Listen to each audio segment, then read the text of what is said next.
Hello and welcome to glennzb TV, the show that puts glennzb up your Periscope.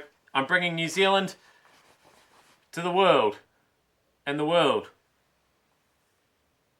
to New Zealand.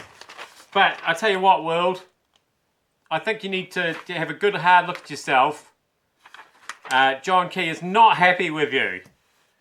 He was in charge of you for the Security Council meeting this morning, and you still seem to be arguing with each other and screwing up Syria.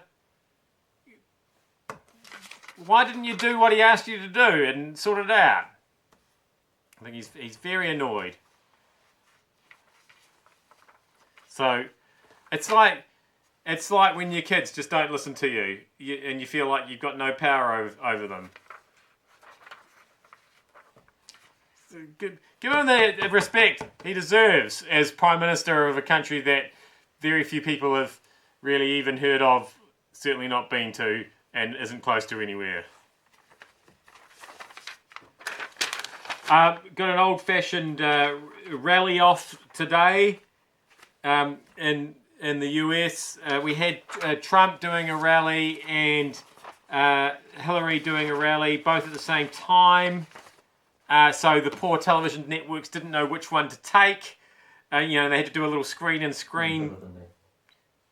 Trump in the corner, while Hillary's on the screen, or Hillary in the corner, or Trump's. It's very hard.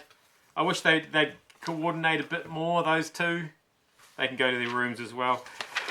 Bandages on TV. I don't think we're a fan of this.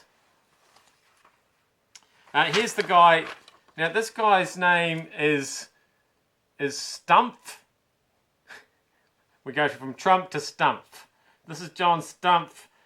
He's in charge of Wells Fargo, and they're in the spotlight in American news at the moment because there's a little bit of jiggery-pokery going on there, a little bit of fraud by the looks of things. But he's swearing to tell the truth, the whole truth, and nothing but the truth there. Can you trust a guy who does that with his hand all bandaged up, though? Like, I mean, you immediately think, what are you trying to hide in your hand? But then I thought maybe it's just the angle that I'm looking at it, so I looked at it from a different angle. That looks worse. That's worse.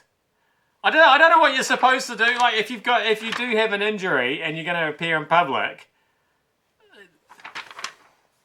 a glove or something? I don't know. Because with Jimmy Fallon, that always made me feel a bit weird as well, with his famous finger injury there. Anyway, but yeah, the Wells Fargo thing. I still sort of think of them as riding around on stagecoaches. What is it that they actually do? I don't know. We don't know much about them here in New Zealand. That country that everybody's heard of.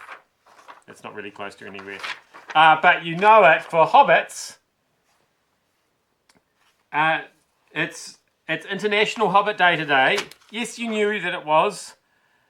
It's a birthday. Is it Bilbo Baggins' birthday? I think is the day that it's on.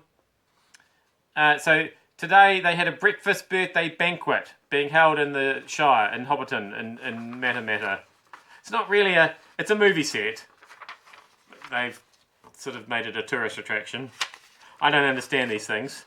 I love Hobbits though, don't get me wrong. Love the Hobbit movies. And I was excited to hear this story about the world first breakfast birthday banquet event, because I was going to make a great joke about how then they'll need to have a second breakfast and a third breakfast birthday. And then I read on with the news stories. It says it's serving delicious Hobbit fare as well as offering second breakfast and third breakfast for the Merry and Pippins of the party. So I'm starting to worry that my jokes are at the same level as the newsroom's jokes, and that's disturbing to me. Finally, let's learn geography through not current events, but the weather. Because today, if we zoom in, zoom, you can see it's going to be very hot here and here. 43, crikey, in Nouakchott. And 41, nearly as hot in Tamanrasset. Tamanrasset? Have you ever heard of these places? Timon Reset, also called Tamang Hasset, yeah, no, I'd never heard it called that either, was formerly Fort Laperine, of course. No, still haven't. Oh, it's Algeria. Okay, so that's in Algeria. That's good to know. Algeria, I've heard of Algeria. Now, however, Noah Shot. I don't know if I'm saying it. I apologise if anybody's watching from Noah Shot. I don't know how to say it.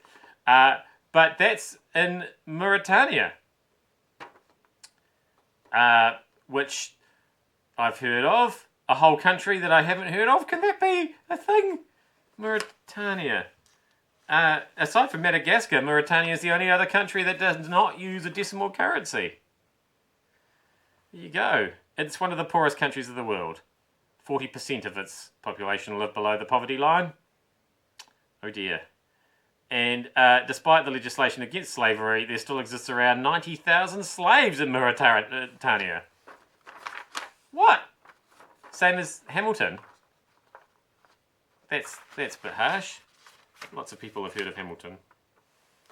Anyway, they discovered oil offshore in Mauritania in 2001, so I'm sure it'll all get a lot better very quickly. I am glennzb. Thank you so much for having me up your Periscope. I won't be here tomorrow, or all next week, or the following Monday. See you back here on the 4th of October, New Zealand time.